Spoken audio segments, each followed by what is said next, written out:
Friends, welcome back to आरती ताई की रसोई। कैसे हैं आप सब लोग। दोस्तों, मैं आज आप लोग के लिए रेसिपी नहीं लेकर आ रही हूँ। मैं आज आप लोग के लिए एक बहुत ही अच्छी चीज़ लेकर आई हूँ। जी हाँ दोस्तों, आज मैं आप लोग के लिए लेकर आई हूँ पशुपतिनाथ जी की जो व्रत आजकल जो बहुत चल रहा है, सभी लोग यह व्रत कर रहे हैं। तो मैं आज उसकी उद्यापन विधि, व्रत विधि और उसकी जो तैयारियाँ होती है, ये सारी चीज़ें मैं आप लोग के लिए आज लेकर आई हूँ कि हमें किस तरह से ये पशुपतिनाथ जी का व्रत करना चाहिए, उसकी तैयारी हमें किस तरह करनी चाहिए और किस तरह से हमें उनकी पूजा करनी चाहिए, किस वक्त, किस समय, किस टाइप से हमें उनकी पूजा करनी चाहिए।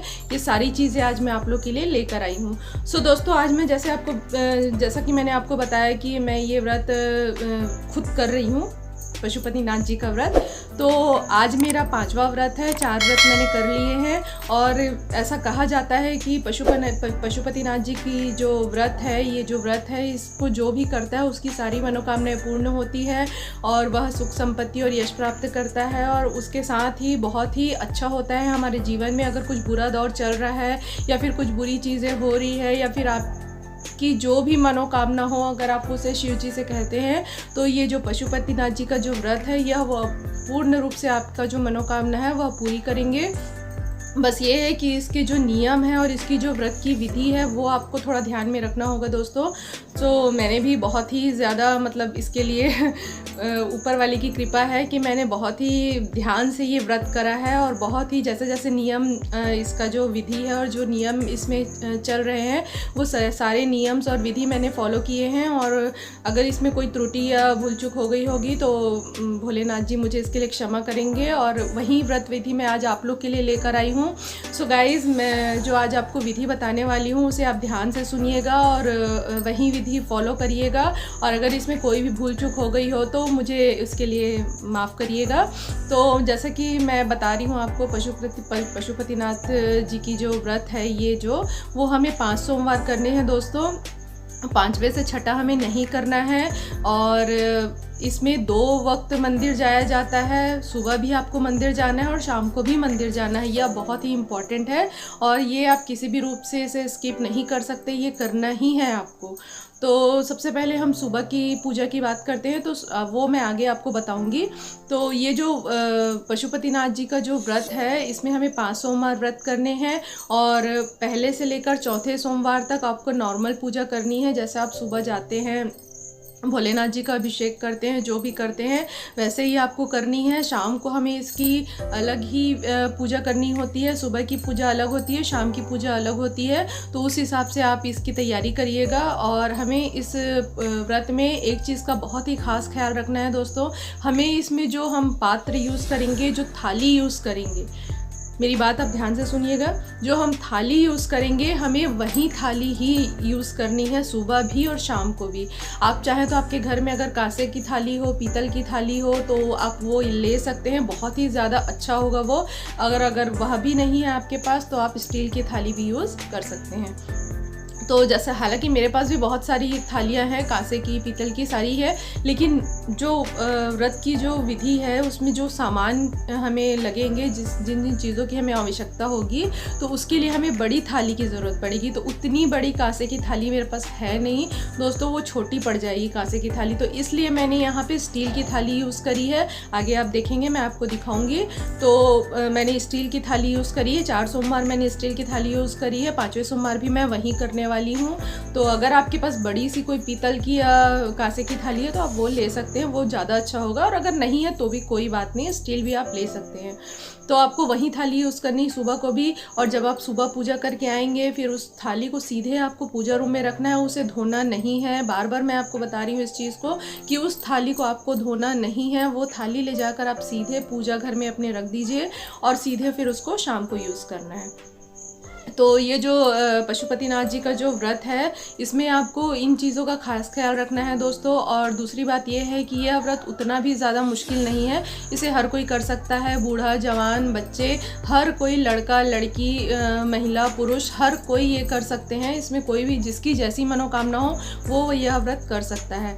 हाँ, बस ये है कि अगर आप व्रत नहीं कर पा रहे हैं, तो जो वृद्ध लोग रहते हैं, जैसे कि आप व्रत नहीं कर पा रहे हैं, तो आप इसमें भोजन ग्रहण कर सकते हैं। लेकिन हाँ, एक टाइम आपको फलाहार, बाकी लोगों के लिए एक टाइम आप फलाहार ले सकते हैं और दूसरे वक्त आपको भोजन करना है। तो अगर आप में सामर्थ्य है, शक्ति है, अगर आप सक्षम है व्रत करने में तो आप पूरा व्रत करिए। एक टाइम फलाहार लेने की ज़रूरत भी नहीं है, और अगर आप नहीं कर सकते हैं तो आप एक टाइम फलाहार बिल्कुल ले सकते हैं। भोलेनाथ सब ठीक कर देंगे, उसमें कोई भी शंका वाली बात नहीं है।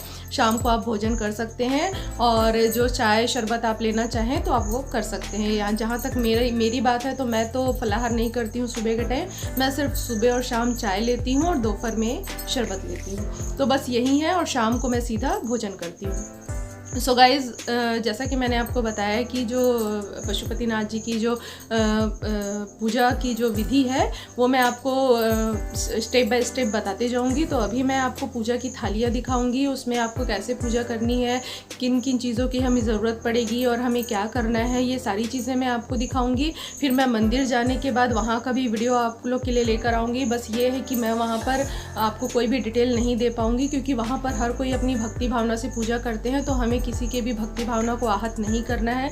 हम वहाँ किसी को भी डिस्टर्ब नहीं करेंगे, इसलिए मैं आपको वीडियोस के सिर्फ क्लिप दिखाऊंगी, और मैं डिटेल्स जो भी है वो घर आकर या फिर घर में ही बताकर आपको जाऊंगी। गाइज, मेरे ये वीडियोस आप एंड तक ज़रूर देखिएगा, और मैंने जिस तरीके से ये पूजा करी है वो मैं बिल्कुल सेम टू सेम आपके सामने लेकर आई हूँ।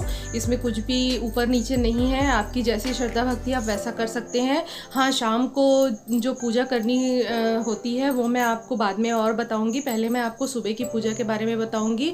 और दूसरी बात यह है कि सबसे पहले हमें घर से पूजा करके जाना है। अपने घर के देवी देवताओं की पूजा पहले करेंगे, और जो भी आप जल लेकर जाएंगे वो आपको घर से ही लेकर जाना है, आपको मंदिर से या फिर और बाहर से कहीं से भी नहीं लेना है।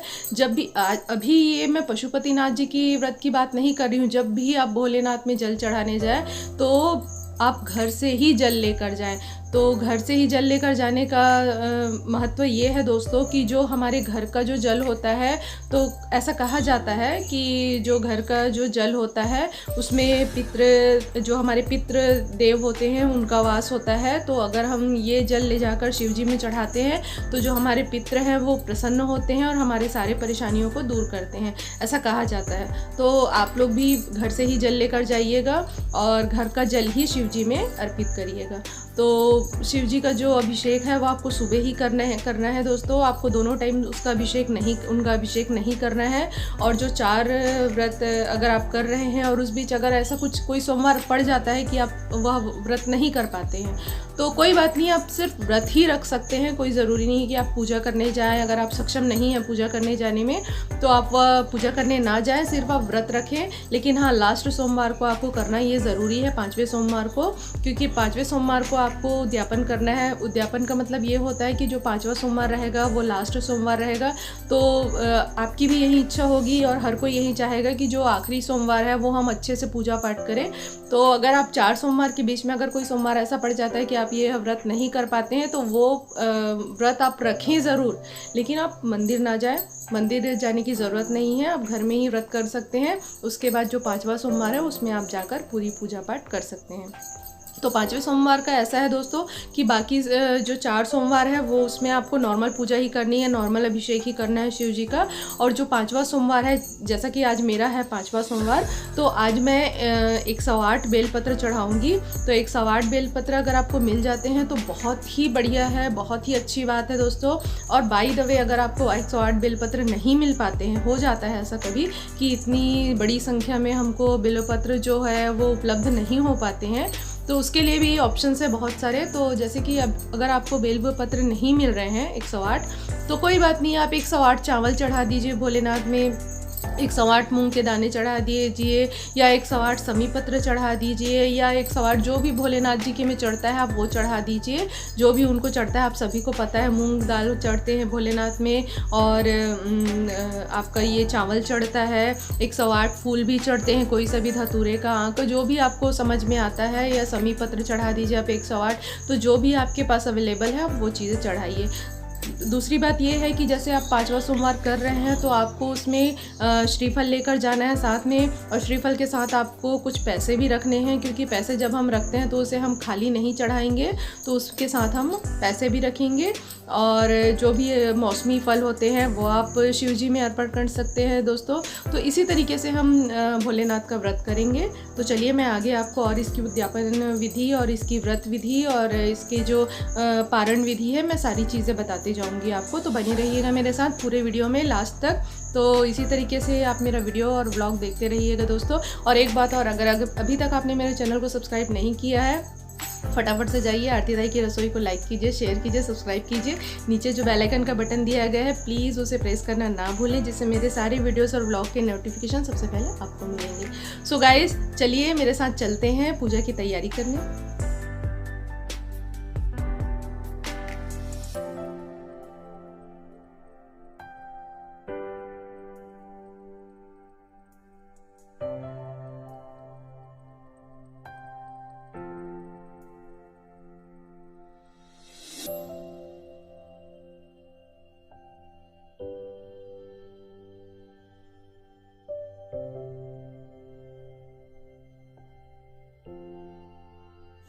सो गाइस, देखिए, जैसा कि मैंने आपको बताया था कि पशुपतिनाथ का जो व्रत है बहुत ही इसमें थोड़ा सा ध्यान देने योग्य बातें रहती हैं, जो मैं आपको आज बताने जा रही हूँ। तो जैसे कि मैंने आपको कहा था कि पशुपतिनाथ के व्रत में थाली का बहुत ही ज़्यादा महत्व होता है। तो जो थाली हम सुबह लेकर जाएंगे उसी थाली को हमको शाम को भी यूज़ करना है, शाम को भी उसी थाली को लेकर हमें मंदिर जाना है। तो मैंने ये वाली थाली ली है और मैं हर बार यही थाली लेती हूँ। 5 सोमवार करने होते हैं फ्रेंड्स आपको, तो ये फर्स्ट डे से मैंने यही थाली ली है, तो यही थाली मैं यूज़ करती हूँ। और एक दिन में जैसे आप सुबह जा रहे हैं इसी थाली को लेकर मंदिर, तो आपको शाम को भी इसी थाली को लेकर ही मंदिर जाना है। उसके बाद भले ही आप ये थाली धोकर रख सकते हैं। तो दोस्तों, जैसा कि आप लोग जानते हैं कि शिव जी के जो पूजा होती है शिव जी की, और उनका जो आराधना होता है और उनके जो व्रत होते हैं उनमें बहुत ही ज़्यादा महत्व होता है। दूध, दही, पंचामृत, इन सब चीज़ों का बहुत ही ज़्यादा महत्व होता है। तो उसी हिसाब से मैंने ये सब सामान ले लिया है। देखिए, मैं आपको पास से दिखाती हूँ। तो ये देखिए दोस्तों, जैसा कि आप लोग जानते हैं कि मुझे पैदल तो मैं जा नहीं पाऊँगी, काफ़ी दूर है हमारे घर से मंदिर शिव जी का, तो इसलिए मुझे बाइक में ही जाना पड़ेगा और उसमें थोड़ी सी प्रॉब्लम होती है थाली को पकड़ के जाने में और सब सामान ऐसे खुला लेकर जाने में। तो इसलिए मैंने इस तरह से छोटे छोटे डिब्बों में सारे सामान रख लिए हैं, देख सकते हैं आप लोग। तो सबसे पहले मैं यहाँ से शुरू करूँगी। तो ये देखिए दोस्तों, ये जो कटोरी है, ये बाउल आप देख रहे हैं, इसमें मैंने पंचामृत बना लिया है। पंचामृत आप जानते हैं किस तरीके से तैयार होता है। दूध, दही, घी, शहद और शक्कर, ये 5 चीज़ें, और स्पेशली गंगा जल, ये 5-6 चीज़ें मिलाकर आप ये पंचामृत तैयार कर सकते हैं। और ये लिए हैं मैंने कच्चे दूध। कच्चे दूध शिव जी को अर्पण करने हैं। कच्चे दूध बहुत ही ज़्यादा इम्पॉर्टेंट है शिव जी की पूजा में।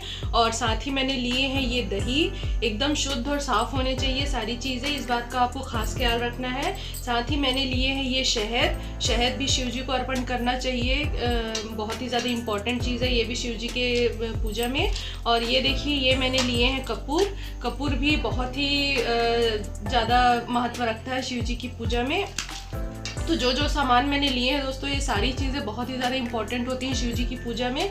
और ये देखिए, ये मैंने लिए हैं चावल। चावल को मैंने इस तरह डिब्बे में रख लिया है, क्योंकि होता क्या है कि थाली में रखने से कभी कभी चावल इधर उधर बिखर जाते हैं, तो इसलिए मैंने डिब्बों में रख लिया। ये देखिए, आपको इस तरीके से साबुत चावल लेने हैं, बिल्कुल भी कहीं से खंडित नहीं होने चाहिए ये चावल। तो ये मैं वहीं इसे धोकर शिव जी को अर्पण करूँगी। और साथ ही मैंने इसमें ले लिए हैं घी। घी भी शिव जी को अर्पण करना बहुत ज़रूरी होता है। तो दोस्तों, जैसा कि आप सभी जानते हैं कि जब समुद्र मंथन हुआ था तब शिव जी ने जो हलाहल विष पिया था, उसकी वजह से उनको बहुत ही ज़्यादा गर्माहट उनके शरीर में आई थी, बहुत ही ज़्यादा उनके शरीर का तापमान बढ़ गया था और उनका जो गला है और उनका जो शरीर है वो बहुत ही ज़्यादा जल रहा था। तो इस वजह से उनको ठंडकता प्रदान करने के लिए ही हमने शिव जी को ये सब चीज़ें अर्पित करनी है। घी, शहद, गंगा जल, दूध, दही, ये सारी चीज़ें शिव जी को ठंडकता प्रदान करने के लिए ही हम अर्पित करते हैं। ये इन चीज़ों का आपको खास ख्याल रखना है। साथ ही दोस्तों, मैं इसमें ले रही हूँ ये इत्र भी शिव जी को बहुत ही ज़्यादा प्रिय होती है। तो ये आप इस तरीके से मार्केट में आपको आसानी से मिल जाएगी। तो इस तरीके से आप इत्र ले सकते हैं शिव जी के लिए। और साथ ही ये मैंने कुछ फूल ले लिए हैं दोस्तों, बहुत ज़्यादा फूल अवेलेबल नहीं हो पाए हैं, तो इसलिए मैंने जो मेरे को मिला मैं वहीं ले ली। इसमें बहुत ही ज़्यादा महत्व होता है धतूरे और आँख के फूल का, तो मेरे पास वो अवेलेबल नहीं है। तो मैं देखूंगी अगर मंदिर में किसी ने चढ़ाया होगा तो उसे मैं धोकर फिर से यूज़ कर लूँगी, क्योंकि शिव जी के के मंदिर से ही एक ऐसा चीज़ हो सकता है, बाकी मंदिरों बाकी देवी देवताओं में आप ये बिल्कुल नहीं कर सकते। शिव जी के मंदिर में जो भी चीज़ चढ़ी होती है, अगर आपके पास वो चीज़ नहीं है तो आप उसे फिर से धोकर, शुद्ध जल से धोकर आप उसे फिर से यूज़ कर सकते हैं और शिव जी में अर्पण कर सकते हैं। तो ये सिर्फ शिव जी के मंदिर में ही होता है, बाकी किसी मंदिरों में नहीं होता। तो इसलिए हम शिवालय जाएंगे और वहाँ हम देखेंगे कि हमको जो भी चीज़ें अवेलेबल होंगी हम उसे शुद्ध जल से साफ करके हम उसे फिर से यूज़ कर सकते हैं। और साथ ही दोस्तों ये देखिए, ये मैंने लिए हैं जनेव। जनेव शिव जी को बहुत ही ज़्यादा ज़रूरी होता है अर्पण करना, तो ये जनेव मैंने रख लिए हैं। साथ ही होती है ये दूबी। दूबी जैसा कि मैंने आपको बताया था, ये इसे दूब भी कहा जाता है, दूबी दूर्वा भी कहा जाता है।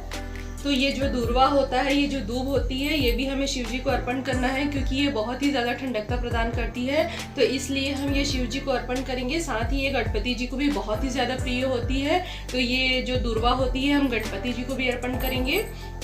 तो देख सकते हैं दोस्तों, ये वाली थाली मेरी रेडी हो चुकी है।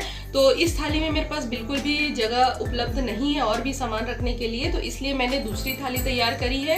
हालांकि ये थाली मैं लेकर जाऊंगी नहीं, क्योंकि ये सब मैं थैले में लेकर जाऊंगी, क्योंकि मेरे को एक साथ 2 थाली पकड़ के जाना पॉसिबल हो नहीं सकता। तो इसलिए मैं ये सारे सामान जो है थैले में लेकर जाऊंगी। देख सकते हैं आप लोग, ये बेलपत्र मैंने लिए हैं। आपके पास जैसा भी हो, कम ज़्यादा जितना भी, अगर आपके पास एक बेलपत्र भी होता है तो वो भी शिव जी को बहुत ही ज़्यादा प्रिय होता है। ज़रूरी नहीं है कि आप ढेर सारा बेलपत्र चढ़ाए।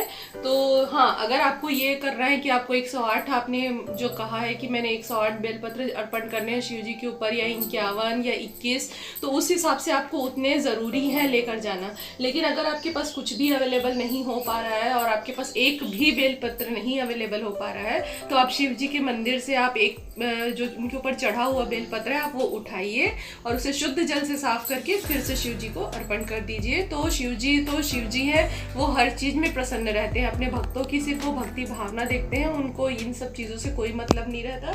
लेकिन फिर भी अगर आपकी मानता है तो आप उसको लेकर जाएंगे, लेकिन अगर आपके पास उपलब्ध नहीं और आपने कोई मानता नहीं रखा है तो आप एक बेलपत्र भी चढ़ा सकते हैं। और ये देखिए, ये मैंने रोली, गुलाल जैसे कि आप जानते हैं कि शिव जी को गुलाल अर्पण किया जाता है और चंदन अर्पण किया जाता है। हल्दी उनको नहीं चढ़ती है, ना ही उनको कुमकुम चढ़ती है, ना ही रोली चढ़ती है, तो इसलिए मैं ये रख ली हूँ। और ये मैंने नारियल रखे हुए हैं क्योंकि आज मेरा 5वां सोमवार है फ्रेंड्स, इसलिए मैंने ये नारियल रखा हुआ है। आप शुरू में अगर आपकी इच्छा हो तो आप चढ़ाएं, नहीं तो कोई भी जैसा ज़रूरी नहीं है कि आप नारियल लेकर जाएं, नारियल चढ़ाएं।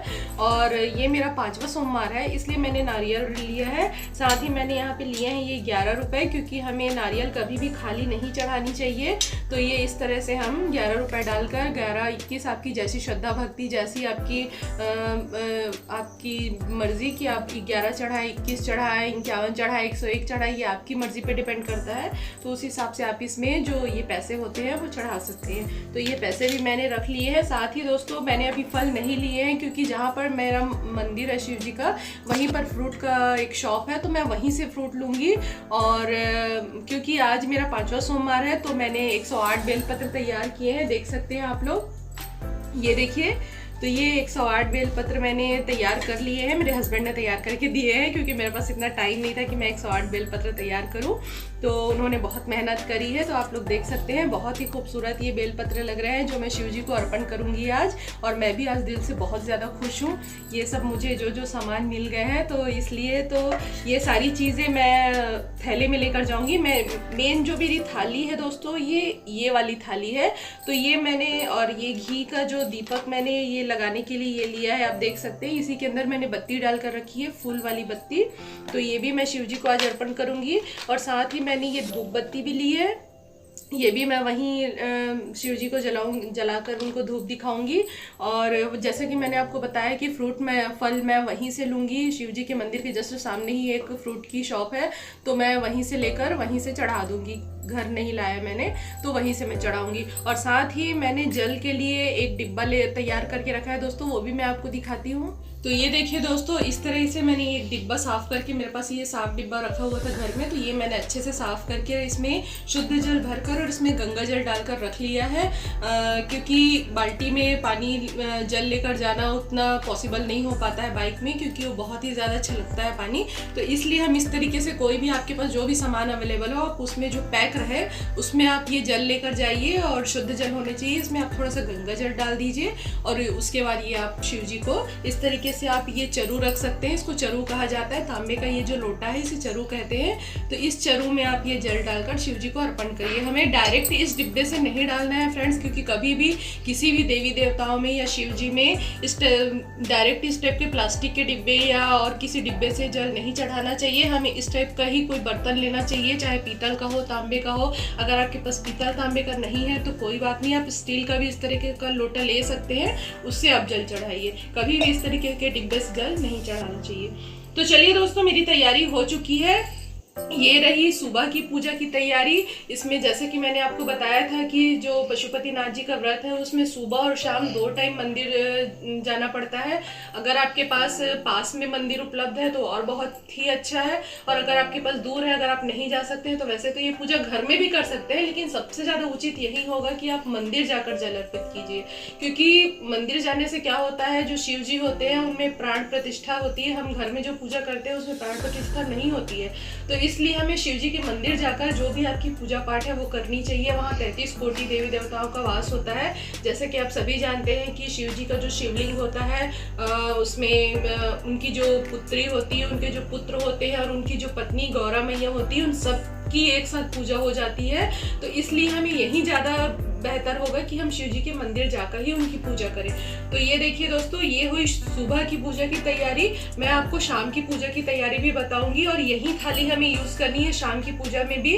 तो हम जब मंदिर से आएंगे तो हम वापस ये थाली ले जाकर अपने पूजा के घर में रख देंगे, और यही थाली लेकर हम शाम को भी शिव जी के मंदिर में जाएंगे। तो शाम की पूजा के लिए आपको, अगर आपने सुबह जल अभिषेक कर लिया है दोस्तों, सुबह ही आपको जल का अभिषेक करना है, शिव जी का जल से अभिषेक करना है। शाम को आपको जल से अभिषेक बिल्कुल भी नहीं करना है, दोनों टाइम नहीं करना है। अगर आपने एक टाइम जल से अभिषेक कर लिया है तो दूसरा टाइम आपको जल से अभिषेक नहीं करना है। और ये जो बेलपत्र आप देख रहे हैं, ये बेलपत्र अगर आप चाहें तो सुबह भी शिव जी को अर्पण कर सकते हैं, और अगर आपके पास सुबह अवेलेबल नहीं हो पा रहा है या आपके पास वक्त नहीं है तो आप शाम को भी ये बेलपत्र चढ़ा सकते हैं, लेकिन सुबह ही ज़्यादा बेहतर होगा। तो इसलिए मैं ये बेलपत्र सुबह ही चढ़ाऊंगी, शाम को हमें अलग पूजा करनी होती है। तो इसलिए हम ये सुबह वाली पूजा की हमारी तैयारी हो गई है। तो चलिए अब हम मंदिर चलते हैं, और वहाँ मैं आपको ऐसे तो डिटेल से बता नहीं पाऊंगी क्योंकि बहुत सारे लोगों की पूजा होती रहती है और लोगों को डिस्टर्ब भी बहुत ज़्यादा होता है। तो इसलिए मैं किसी की पूजा को डिस्टर्ब नहीं करूंगी। मैं सिर्फ आपको, इसलिए मैंने सारे आपको जो इस पशुपतिनाथ की जो नियम है मैंने आपको घर पर ही बता दिया है, और इसकी तैयारियां भी बता दी है, और किस तरीके से इसकी थाली तैयार करनी है ये भी मैंने आपको बता दिया है। बस मैं आपको वहाँ का वीडियो की क्लिप दिखा सकती हूँ दोस्तों, क्योंकि किसी की भी पूजा को आहत नहीं होना चाहिए, कोई भी डिस्टर्ब नहीं होना चाहिए, क्योंकि हर कोई श्रद्धा भक्ति और पूरे मन से वहाँ पूजा करने जाते हैं। तो हमारी वजह से किसी को भी डिस्टर्बेंस नहीं होनी चाहिए। तो इसलिए मैं आपको वहाँ कुछ भी ऐसा डिटेल नहीं बताऊंगी, बस मैं आपको क्लिप दिखाऊंगी, और अभी मैंने आपको पूरी पूजा की तैयारी बता दी है। तो चलिए फिर मंदिर चलते हैं और करते हैं शिव जी की पूजा।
दोस्तों, मैं अभी जस्ट मंदिर से आई हूँ पूजा करके। अब मैं ये जो पूजा की थाली है उसे ले जाकर मैं सीधे पूजा रूम में रख दूँगी। इसे मुझे बिल्कुल भी कुछ भी नहीं करना है। हाँ, अगर आपको इसमें की कुछ सामान की ज़रूरत है वो आप यूज़ कर सकते हैं। तो इस तरह से मैं ये पूजा की थाली वापस से पूजा रूम में रख दूँगी। और शाम की पूजा के बारे में मैं आपको कुछ देर बाद आपको उसकी पूरी विधि बताती हूँ। तो ये देखिए फ्रेंड्स, अब हम शाम की पूजा की तैयारी की तरफ बढ़ चुके हैं और शाम की पूजा की तैयारी मैंने शुरू कर दी है। तो आप लोग देख सकते हैं ये भोग के लिए मैंने हलवा बनाया है, बना रही हूँ तो बस कुछ ही समय में ये रेडी हो जाएंगे। देख सकते हैं आप लोग, मैं ये सूजी का हलवा बना रही हूँ भोलेनाथ के भोग के लिए। तो ये देखिए, ये रही शाम की तैयारी जो मैंने शुरू कर दी है। और इसी के साथ मैं आपको ये भी दिखाना चाहूँगी कि ये देखिए मैंने आटे लगा कर रख लिए हैं। ये आटा मैंने दिए बनाने के लिए लगा के रखे हैं दोस्तों। तो इसी आटे से हम दिया बनाएंगे भोलेनाथ जी के लिए। तो चलिए फिर मैं जैसे ही ये सब चीज़ें रेडी हो जाती है तो फिर मैं आगे की तैयारी आपको एक एक करके बताती जाऊँगी। तो ये देखिए सूजी का हलवा भी रेडी हो चुका है। बस इसे कुछ ही सेकंड और फिर हम इसे एक बाउल में ट्रांसफ़र कर देंगे। ये देखिए, तो ये देखिए दोस्तों, सूजी का हलवा एकदम रेडी हो चुका है। अब मैं थोड़ी देर और कुछ सेकंड और फिर मैं गैस का फ्लेम ऑफ कर दूंगी। उसके बाद मैं ये हलवा बाउल में ट्रांसफ़र करके आपको दिखाती हूँ। नमस्कार दोस्तों, तो ये देखिए शाम की पूजा की तैयारी मैंने कर ली है। अभी जस्ट मैंने आपको थोड़ी देर पहले दिखाया है कि मैं भगवान का, शिव जी का भोग तैयार कर रही थी और साथ ही मैंने आटे भी लगा लिए थे दिए बनाने के लिए। शाम की पूजा में बहुत इम्पोर्टेंट है दोस्तों कि हमें ये जो चीज़ें हैं उनका ख़ास ख्याल रखना है कि हमें किस चीज़ के दिए लगाने हैं, कितने लगाने हैं और भोग भी हमें किस टाइप से करना, लेकर जाना है। तो ये सारी चीज़ें आपको बहुत ही ज़्यादा ध्यान देना पड़ेगा इन सब चीज़ों में। तो शाम की जो पशुपतिनाथ जी की जो पूजा है, व्रत है, इसकी जो शाम की पूजा है वो बहुत ही ज़्यादा इम्पोर्टेंट होती है दोस्तों। और बहुत ही ज़्यादा सिंपल भी होती है क्योंकि शाम को हमें अभिषेक नहीं करना होता है शिव जी का, क्योंकि हम सुबह सारी पूजा कर चुके हैं। तो हमें बहुत ज़्यादा चीज़ों की ज़रूरत नहीं होती है। तो हमें शाम का जो ज़रूरी सामान है वो मैं आपको दिखाती हूँ कि हमें क्या क्या रखना है, क्या करना है। तो देख सकते हैं फ्रेंड्स आप लोग, ये दिए मैंने लिए हैं। ये 6 दिए हमें बनाने हैं। आप चाहे तो इसे मिट्टी के भी दिए ले सकते हैं, लेकिन उसमें इस बात का ज़रूर ध्यान रखना है आप लोगों को कि जो मिट्टी के दिए हैं वो हर सोमवार को हमें कोरे दिए चाहिए। मतलब जो यूज़ किया होगा ऐसा दिया हम बिल्कुल भी यूज़ नहीं करेंगे। हर सोमवार को हमें हर सोमवार में अलग अलग कोरे दिए ही चाहिए। तो या तो आप नए मिट्टी के दिए हर सोमवार को 6 दिए लेकर आइए मार्केट से, या फिर आपके पास अगर घर पे हो तो आप वो यूज़ कर सकते हैं जो बिल्कुल भी यूज़ ना हुए हो। और या तो फिर सबसे बेस्ट ऑप्शन ये है कि आप आटे के दिए बनाएं। आटे का दिया बेस्ट होता है दोस्तों। कभी भी किसी पूजा पाठ में आटे का दिया बहुत ही ज़्यादा महत्व रखता है अपने आप में। भले ही लोगों को बहुत सारी चीज़ें पता नहीं होंगी इसके बारे में, पर मैं आपको बता रही हूँ कि ये जो आटे के दिए हैं नॉर्मल दिए नहीं होते हैं। अगर आप किसी भी पूजा पाठ में ये आटे के दियों का यूज़ करते हैं तो इसका एक अपना ही अलग महत्व होता है। किसी भी मनोकामना की पूर्ति के लिए आटे का दिया यूज़ किया जाता है। तो इसलिए हम आटे के दिए लेंगे। अगर आप चाहें तो मिट्टी के भी दिए ले सकते हैं।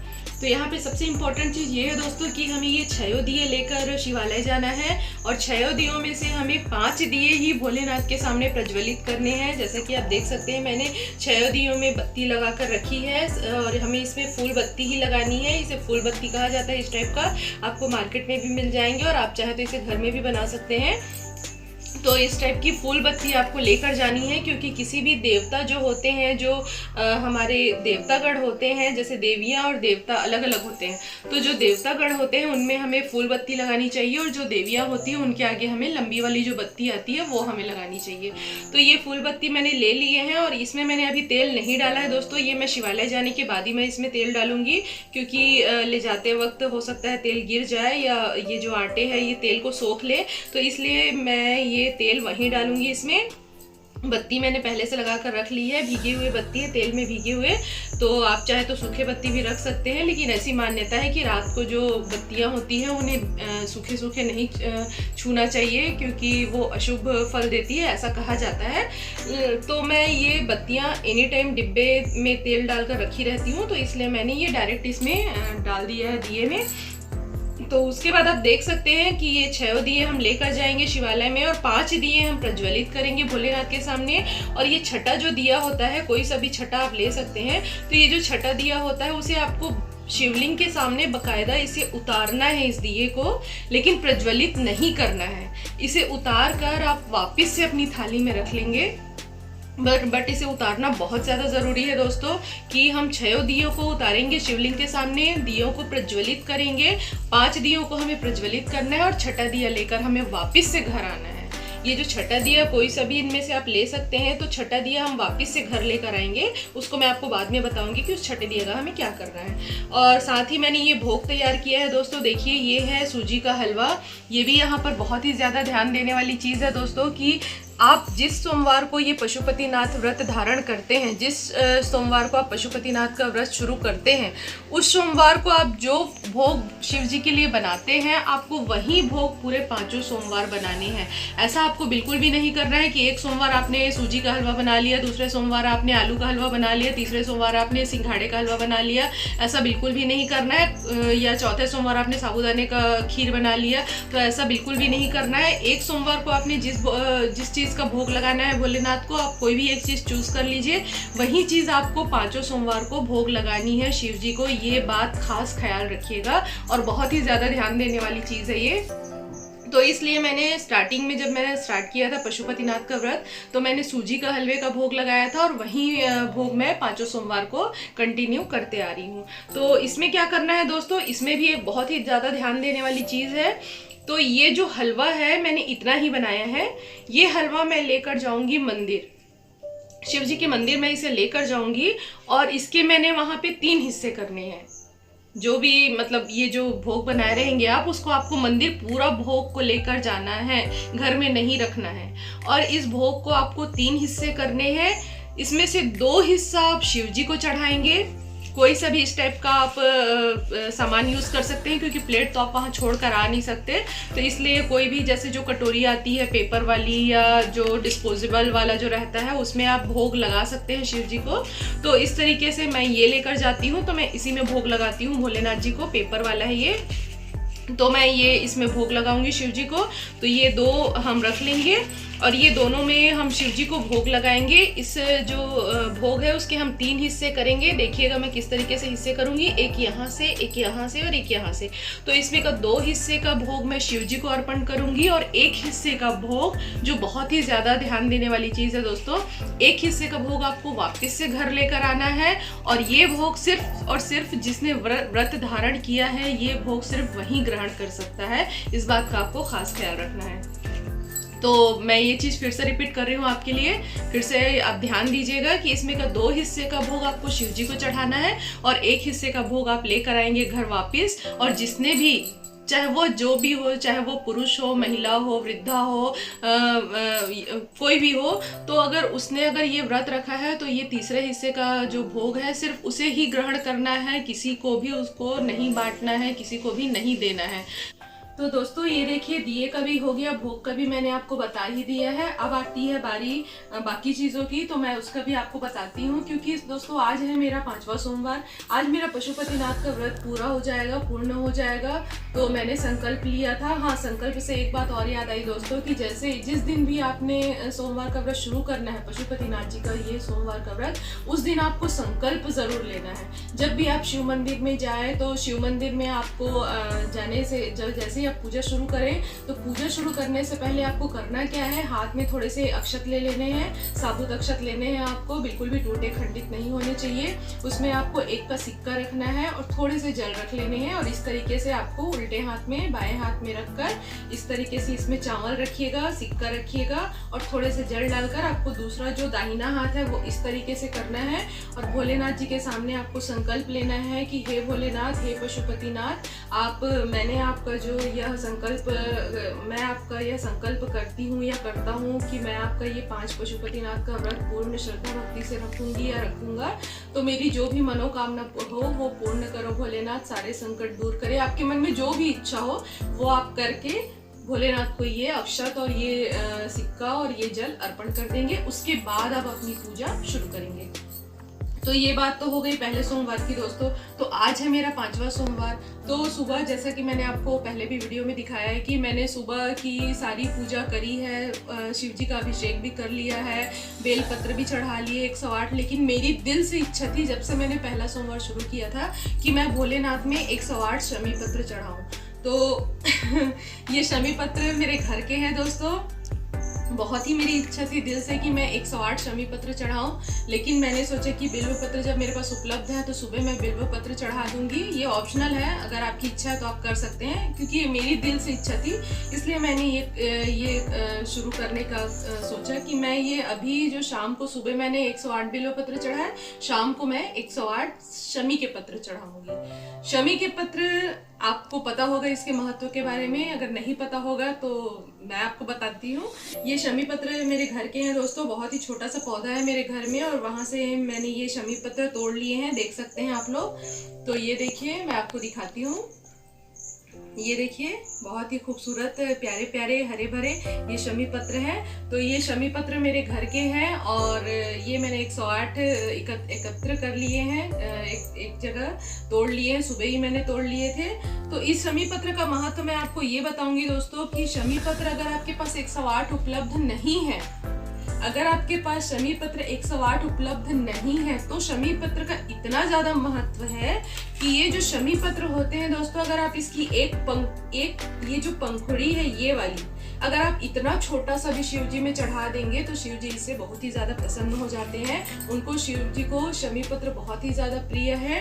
तो और इसका महत्व मैं आपको ये भी बता रही हूँ कि जैसे हम शिव जी की पूजा करते हैं तो आप 100 कमल चढ़ा रहे हैं, जैसे कि आपको 100 कमल के फूल चढ़ाने हैं शिव जी को, तो बहुत ही ज्यादा प्रसन्न होंगे शिव जी। लेकिन अगर आपके पास 100 कमल नहीं है और एक नील कमल का है आपके पास, नील कमल एक आपके पास उपलब्ध है, तो उस 100 कमल के फूल का जो पुण्य होता है वो एक नील का कमल चढ़ाने से आपको वह पुण्य प्राप्त हो जाएगा। तो जैसा कि मैंने आपको अभी बताया कि अगर आपके पास 100 कमल के फूल नहीं है और आपके पास सिर्फ एक नील कमल है, तो उस 100 कमल के फूल का जो बराबर का जो पुण्य है वो एक नील कमल चढ़ाने से आपको मिलेगा, वो भी शिव जी में। वहीं पर अगर आपको 1000 नील कमल चढ़ाना है और आपके पास 1000 नील कमल नहीं है, तो उसके बदले अगर आपने एक बिल्व पत्र चढ़ाया तो उस 1000 नील कमल का जो पुण्य है वो आपके एक बिल्व पत्र चढ़ाने से, शिव जी के ऊपर चढ़ाने से आपको उसका पुण्य प्राप्त होगा। आप समझ रहे हैं मैं क्या बोल रही हूँ कि 1000 नील का कमल चढ़ाने से जो पुण्य आपको प्राप्त होने वाला है, उसके बदले अगर आप एक बिल्व पत्र चढ़ाएंगे तो उसका पुण्य आपको 1000 नील कमल के बराबर प्राप्त होगा। वहीं पर अगर आप 1000 बिल्व पत्र चढ़ाने वाले हैं और आपके पास 1000 बिल्व पत्र नहीं है, जो आप 1000 बिल्व पत्र चढ़ाते हैं, तो उसका पुण्य आपको एक शमी का पत्र चढ़ाने से प्राप्त होगा। शास्त्रों के अनुसार ये कहा गया है, ये हम तो कोई ऐसे जानता नहीं है, तो ये शास्त्रों में कहा गया है ये चीज कि अगर आप जो 1000 बिल्व पत्र चढ़ाते हैं उसकी जगह अगर आप एक शमी पत्र चढ़ाएंगे तो उस 1000 बिल्व पत्र का जो पुण्य है वो एक शमी के पत्र शिव जी पर अर्पण करने से उसका पुण्य आपको प्राप्त होगा। शिव जी बहुत प्रसन्न होते हैं इन चीजों से। तो दोस्तों, ये तो रही शमी पत्र की बात। दूसरी बात ये है कि जब हम शिव जी को भोग लगाएंगे, ये जो भोग मैं लेकर जाऊंगी, उसके बाद मैं शिव जी को तांबूल चढ़ाऊंगी। तांबूल किसे बोलते हैं दोस्तों? जो हम पान, लौंग, इलायची, ये जो इसका तैयार होता है, तो वो हम शिव जी को चढ़ाएंगे। छोटे छोटे हैं मेरे पास पान की पत्तियां, देख सकते हैं आप लोग, ये मेरे घर में लगा हुआ है, तो इसलिए बहुत ही छोटे साइज के हैं, मैंने बाहर से ये नहीं मंगाया है। तो ये मैं इस तरीके से, एक हम लौंग रख देंगे, फिर इलायची रख देंगे और इस तरीके से इसे मोड़ देंगे और उसके बाद इसे, इस लौंग से हम फिर से इसे बंद कर देंगे। तो इस तरीके से हम ये तांबूल का जो भोग के बाद जो अर्पण करेंगे हम शिव जी को, ये वो है। दूसरी बात ये है दोस्तों कि ये देखिए, ये पुड़िया है, इसे मैं खोलूंगी नहीं क्योंकि मैंने इसमें 108 साबुत चावल गिनकर रखे हुए हैं। तो अगर मैं इसे खोलूंगी तो एक आध दाने अगर गिर गए तो फिर मेरी पूजा फिर अधूरी रह जाएगी, तो इसलिए मैं इसे नहीं खोलूंगी। मैं वहीं शिवालय में जाकर ही खोलूंगी शिवलिंग पर चढ़ाने के समय। तो इसमें मैंने 108 चावल के दाने गिनकर रख लिए हैं। साथ ही ये तेल का डिब्बा मैं लेकर जाऊंगी क्योंकि तेल मैंने दिए में अभी नहीं लगाए हैं, तो वहाँ मैं डालूंगी वहाँ शिवालय में। दूसरी बात, और उसके साथ ही मैं आपको ये भी बताऊंगी दोस्तों कि ये कपूर मैं रख लूंगी साथ में। सुबह भी मैंने कपूर जलाया था भोलेनाथ जी के सामने में, मैं शाम को फिर से कपूर लेकर जाऊंगी।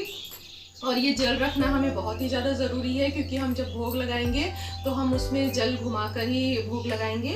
और उसके बाद ये जो मौली के धागे मैंने रखे हुए हैं, सुबह ये मैं भूल गई थी, इसलिए मैंने ये मौली के धागे अभी लिए हैं। अगर आप सुबह कोई कुछ चीज़ चढ़ाना भूल जाते हैं तो आप उसे शाम को ले जाकर भोलेनाथ में चढ़ा सकते हैं। सुबह मैंने जनेऊ अर्पित किया था भोलेनाथ जी को, अभी मैं ये मौली धागा अर्पित करूँगी। ये वस्त्र के रूप में इसे चढ़ाया जाता है, वस्त्र के रूप में मानकर इसे चढ़ाया जाता है। और साथ ही मैं रखूंगी ये 1 का सिक्का दोस्तों। ये 1 का सिक्का भी मैं शिव जी के, आप कभी भी शिव जी के शिवलिंग में जाए, जरूरी नहीं है आप कोई व्रत रख रहे हैं, कुछ भी रख रहे हैं, आप ऐसे भी अगर शिव जी के दर्शन करने जाए तो कभी भी खाली हाथ ना जाए, कोई ना कोई सिक्का 1 का 2 का जरूर शिव जी को अर्पण करें। ये ऐसा कहा जाता है कि शिव सिक्का चढ़ाना चाहिए भोलेनाथ जी, कुछ भी मतलब जो द्रव्य होते हैं, पैसे होते हैं, वो चढ़ाना चाहिए। और उसके बाद मैं आपको सारी चीज़ें दिखा चुकी हूँ। तो ये 5 दिए में मैं फिर से आती हूँ दोस्तों, आप इस चीज़ को ध्यान दीजिएगा। ये 5 दिए मैंने वहाँ लगाने हैं शिवालय में, और 1 दिया मैं लेकर आऊँगी वापस, जैसा कि मैंने आपको पहले बताया था। तो ये 1 दिए का करना क्या है ये मैं आपको बताती हूँ। 1 दिया हम लेकर आएंगे घर में, और घर में घुसने से पहले जो आपका जो घर का जो मेन द्वार होता है, जहाँ पर से आप घर में इंटर करते हैं, अंदर प्रवेश करते हैं, तो उस घर के आपके दाहिने हाथ साइड जो एरिया रहता है, गेट के अंदर घुसने का जो द्वार आपका मेन गेट रहता है, वहां से आपके दाहिने हाथ साइड जब आप घर घुसेंगे तो आपके दाहिने हाथ साइड जो साइड रहता है, उसी साइड पे आपको ये दिया प्रज्वलित कर देना है। आपने जिस भी वजह से ये पूजा, ये व्रत, ये उद्यापन या जो भी आपने जो पूजा पाठ करी है, जिसके भी नाम से आप उसका नाम लेते हुए, उस परेशानी को बोलते हुए या उस मनोकामना को बोलते हुए ये दीप प्रज्वलित कर दें। उसके बाद हल्दी कुमकुम का इसमें तिलक करें, और उसके बाद आप घर में प्रवेश करें। तो इस तरह से आपको ये शाम की पूजा करनी है दोस्तों, बहुत कुछ ज़्यादा नहीं करना है। उसके बाद आपको क्या करना है, अब आता है आपके व्रत के पारण का समय आता है। तो उसके लिए आपको क्या करना है, ये जो तीसरा हिस्सा आप भोग का बचा कर लाए रहेंगे, तो आपको जो भी भोजन करना है रात में आप अपने घर में बनाएंगे, सात्विक भोजन बनाना है आपको। तो वो भोजन आप करने से पहले इस चीज़ का ध्यान रखिएगा कि पहले आपको ये भोग ग्रहण करना है, उसके बाद आपको भोजन ग्रहण करना है। तो जैसे ही आप भोजन के लिए बैठेंगे थाली के सामने, तो भोजन की थाली के सामने जब आप बैठेंगे तो सबसे पहले आपको ये अपना तीसरा हिस्सा का जो भोग है वो आपको पहले ग्रहण करना है, शिव जी का प्रसाद। उसके बाद ही आप भोजन को ग्रहण करें। उसके बाद आपकी जो पूजा होती है वो पूर्ण हो जाती है, और फिर आपकी जो भी मनोकामना होगी, जो भी आपकी परेशानियां होंगी, वो सारी खत्म हो जाएगी। जो भी मनोकामना होगी वो शिव जी पूर्ण करेंगे। और शिव जी तो भोले भंडारी हैं, पूरे जग के पालनहार हैं, पालन करता है। वो सबकी इच्छाओं का ध्यान रखते हैं, सबकी परेशानियों का ध्यान रखते हैं। उन्हें कुछ भी बोलना बताना नहीं पड़ता है, उन्हें सब कुछ पता रहता है। लेकिन फिर भी ये हमारी स्वेच्छा है, हमारी जो श्रद्धा भक्ति है, इसके लिए हम ये व्रत पूजन विधि करते हैं। और आपकी जैसी इच्छा वैसा आप स्वेच्छा से इसमें दान धर्म कर सकते हैं, या जो भी आपको चढ़ाना, वैसे इसमें कुछ चढ़ाना वढ़ाना नहीं है। जैसा मैंने आपको बताया है आपको सेम वैसे ही करना है। साथ ही मैं आपको जाते जाते एक चीज़ और बताते चलो दोस्तों, कि जो शिवलिंग होती है, शिवलिंग की पूजा करते समय हमें आपको एक चीज़ ज़रूर ध्यान देना है कि जो स्वयंभू शिवलिंग होते हैं, जो ज़मीन से जुड़े हुए होते हैं, देखा होगा आपने कभी भी, जो शिवलिंग होती है वो कई जो ज़मीन होते हैं वहाँ से आपको जलहरी बनी हुई दिखाई देती है। और कुछ शिवलिंग ऐसे डमरू के शेप से रहते हैं, पहले नीचे स्टैंड रहता है, उसके बाद शिव जी का शिवलिंग रहता है और जलहरी रहती है। तो इस चीज़ का आपको खास ख्याल रखना है कि जो ज़मीन से जुड़ी हुई शिवलिंग और जलहरी रहती है, वहाँ पर आपको बैठ कर जल चढ़ाना है। इस चीज़ का आप खास ख्याल रखेंगे। लेकिन हमारे यहाँ जो शिवलिंग है वो बहुत ज़्यादा उसमें डिस्टेंस है, दूरी है बहुत ज़्यादा, तो बैठना पॉसिबल नहीं होता है। क्योंकि हम जब बैठते हैं तो शिवलिंग बहुत ज़्यादा दूर हो जाता है, तो हम बैठकर जल नहीं चढ़ा सकते हैं। लेकिन सबसे सही नियम यही है कि जो नीचे जो शिवलिंग बनी होती है, जिसकी जलहरी नीचे से गई होती है, स्टैंड बिल्कुल भी नहीं होता है, डमरू शेप का बिल्कुल भी नहीं होता है, वहाँ पर आपको करना क्या है, वहाँ पर आपको बैठकर शिवलिंग में जल अर्पित करना है। और दूसरी बात यह है इसी शिवलिंग के बारे में कि अगर जिस शिवलिंग के नीचे से जो डमरू शेप रहती है, फिर थोड़े ऊपर चढ़ने के बाद फिर आपको जलहरी ऐसा बना हुआ दिखाई देता होगा, फिर शिवलिंग रहता है शिव जी का, तो उसमें आपको खड़े होकर जल अर्पित करना है। इस बात का आपको खास ख्याल रखना है। और इसके साथ ही मैं एक बात और बताऊंगी कि जो शिव जी की जो शिवलिंग होती है, तो उसके जो बायां साइड होता है, जो शिवलिंग का जलहरी रहता है, इस टाइप का आप ध्यान दे रहे होंगे मेरी बात को, तो इस टाइप का जो जलहरी होता है, तो उसका जो बायां साइड होता है वहां पर होते हैं कार्तिकेय जी, उनके प्रथम पुत्र, और इस साइड पे होते हैं, दाहिने हाथ साइड पे उनके होते हैं द्वितीय पुत्र गणपति जी। और जो जलहरी गई होती है, देखा होगा आपने शिवलिंग में ध्यान से कि जो जलहरी गई होती है, तो जो लास्ट में जो नाली टाइप की बनी होती है, तो वहां पे थोड़ा सा जो बीच का भाग उठा हुआ रहता है, वो होती है शिव जी की पुत्री अशोक सुंदरी। तो वहां पर की पूजा आप जरूर करें, वो बहुत ही ज्यादा फायदेमंद होगी आपके लिए। जिन लोगों की विवाह नहीं होते हैं, बहुत ही जल्दी जिनको विवाह के लिए लेट लतीफ होते रहता है, तो जिनके विवाह में देरी हो रही होती है, तो आप वहां पर जाकर पूजा करिए अशोक सुंदरी की। वहां पर आप जाकर हल्दी कुमकुम तिलक करिए, फूल चढ़ाइए, पूजा अर्चना कीजिए, बहुत ही जल्दी आपको फर्क महसूस होगा और आपकी मनोकामना पूर्ण होगी दोस्तों। तो इस चीज का आपको खास ख्याल रखना है। और वो जो जलहरी माता है, वो तो गौरा मैया है ही, पार्वती माता, और वो जो शिवलिंग के जो बॉर्डर रहता है, उसमें 33 कोटि देवी देवताओं का वास होता है। तो इसीलिए कहा जाता है कि वैसे तो आप ये पूजा घर में भी कर सकते हैं, लेकिन बहुत अगर आपको अच्छे परिणाम चाहिए तो आपसे लोगों से मैं अनुरोध करूंगी, और आप लोग भी इस चीज को जानते हैं कि आप शिवालय में ही जाकर शिव जी की पूजा कीजिए, तो आपको ज्यादा लाभकारी परिणाम मिलेंगे, बहुत ही अच्छे रिजल्ट मिलेंगे, बहुत ही जल्दी आपकी मनोकामना पूर्ण होगी। तो जो चीज़ें मेरे को पता थी मैंने आपको बता दी। अगर इसमें कोई भी गलती हुई होगी या कुछ भी गलत हुआ होगा तो प्लीज़ मुझे इसके लिए माफ़ कर दीजिएगा। जितना मुझे ज्ञान था, जितना मेरे पास ज्ञान था, वो मैंने आपके साथ शेयर किया है, और बाकी आप लोग स्वयं समझदार हैं। तो चलिए फिर, मेरी पूजा का भी टाइम हो चुका है, मुझे मंदिर भी जाना है, वहाँ मैं आपको ये डिटेल नहीं बता पाती, इसलिए मैंने आपको ये सारी डिटेल्स घर में बता दिए। तो बाकी की जो वीडियो है वो मैं आपको शिवालय में जाकर दिखाऊंगी, और किस तरीके से आकर मैं छठा जो दिया है, जो छठा दीपक है, वो मैं घर में प्रज्वलित करती हूँ, वो भी मैं आकर दिखाऊंगी दोस्तों। तो चलिए चलते हैं मेरे साथ शिवालय, वहाँ हम बाकी की पूजा करते हैं।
दोस्तों, मैं अभी जस्ट शिव जी के मंदिर से आ रही हूँ और आप देख सकते हैं जैसा कि मैंने आपको बताया था कि 2 हिस्से मैंने शिव जी में चढ़ाए हैं और एक हिस्सा मैं अपने लिए लेकर आई हूँ, जिसे मैं भोजन करने से पहले ग्रहण करूँगी।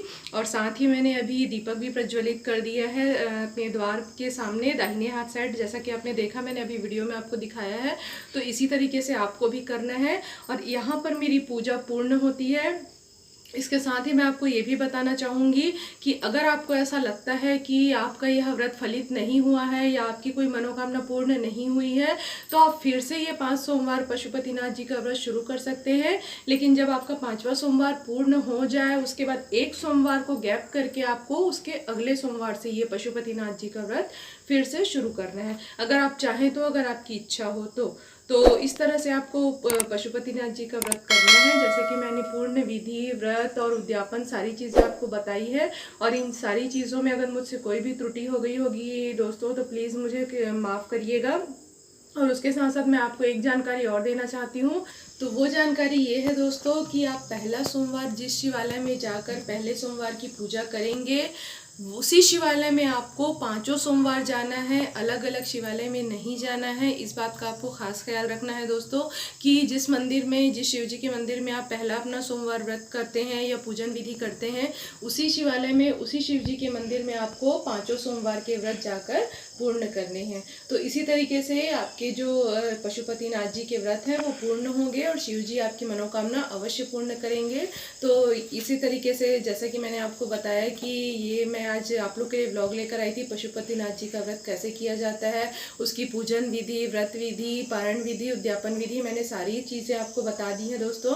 तो अगर आपको मेरा ये ब्लॉग अच्छा लगता है तो मुझे कमेंट बॉक्स में कमेंट करके ज़रूर बताइएगा। अगर आपको मेरी ये पूजन विधि पसंद आती है तो मुझे ये अपना फीडबैक ज़रूर शेयर कीजिएगा। और अगर अभी तक आपने मेरे चैनल को सब्सक्राइब नहीं किया है तो फटाफट से जाइए, अब मेरे चैनल को सब्सक्राइब कीजिए, लाइक कीजिए, शेयर कीजिए। नीचे जो बेल आइकन का बटन दिया गया है उसे प्रेस करना ना भूलें, जिससे मेरे सारे वीडियोस की नोटिफिकेशन सबसे पहले आपको मिलेंगे। तो चलिए दोस्तों, अब मैं अपना भोजन तैयार करती हूँ और आप लोग भी अपने घर में आराम करिए। तो मिलते हैं मेरे नेक्स्ट वीडियो में, तब तक के लिए बाय बाय गाइस।